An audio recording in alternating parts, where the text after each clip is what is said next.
मैं बात करना चाहूंगा अध्यापक भर्ती परीक्षा का।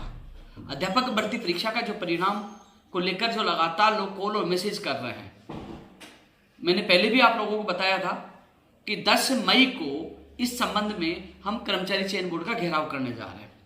कई लोगों को मैसेज ये प्राप्त हुए कि 10 मई को क्यों, उससे पहले हम लोग अध्यापक भर्ती परीक्षा के परिणाम के लिए घेराव क्यों नहीं करना चाहिए। बहुत लोग मैसेज आ रहे हैं, लेकिन साथियों मैं आपको बता दूं, क्योंकि घर बैठे कमेंट करना और धरातल पर संघर्ष करने दोनों में अंतर है।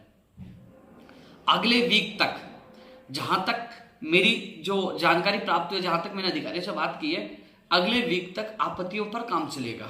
एक्सपर्ट जो भी हैं, जो आपत्तियां निस्तारण करने में जो बोर्ड कार्य कर रहा है, तो उसमें अगला वीक लग सकता है। उसके बाद मुझे लगता है उसके अगले वीक तक परिणाम को लेकर स्थिति स्पष्ट हो गई है, क्योंकि 10 तारीख को हम लोग इसलिए चुना है कि अगला वीक मानो आपत्तियों का निस्तारण कर दे, तो उसके बाद हम तुरंत जाकर कहें क्या परिणाम जारी करो, हम लोग दबाव बना सके। तो इसलिए साथियों 10 मई सोच समझ के चुना है।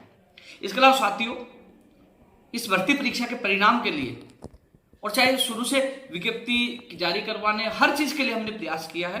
लेकिन एक चीज मैं आपको बता दूं, मुख्यमंत्री प्रमुख सचिव और सचिव कुलदीप राका जी और आरती डोगरा जी से मैंने मुलाकात की थी कि साहब, जब 25 अप्रैल को चेयरमैन साहब ने कहा कि हड़ताल की वजह से परिणाम में देरी होगी, तो साथियों एक हमारा प्रयास सफल हुआ है कि कर्मचारी चयन बोर्ड छुट्टी के दिन भी काम कर रहा है और अतिरिक्त लोगों की व्यवस्था की गई है।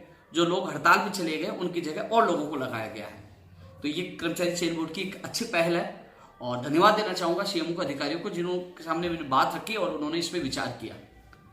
साथियों आपसे ज्यादा चिंतित मैं भी हूं कि अध्यापक भर्ती परीक्षा का परिणाम जारी होगा और सबसे बड़ी बात है कि 2 गुना का यानी कि 98,000 लोगों को पास किया जाएगा, क्योंकि 5 महीने बचे हैं। मुझे पता है आचार संहिता लगने के बाद फाइल घूमती है चुनाव आयोग में। 2018 भर्ती में भी यही हुआ था, हमने कितने चक्कर काटे तब परमिशन मिल पाई थी। तो साथियों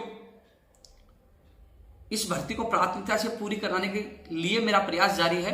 मुख्यमंत्री प्रमुख सचिव के सामने बात रखी थी कि अतिरिक्त कर्मचारियों की ड्यूटी लगाई जाए दस्तावेज सत्यापन में। तो चिंता ना करिए, मेरा प्रयास होगा कि आचार संहिता लगे उससे पहले आप लोगों की ज्वाइनिंग हो जाए।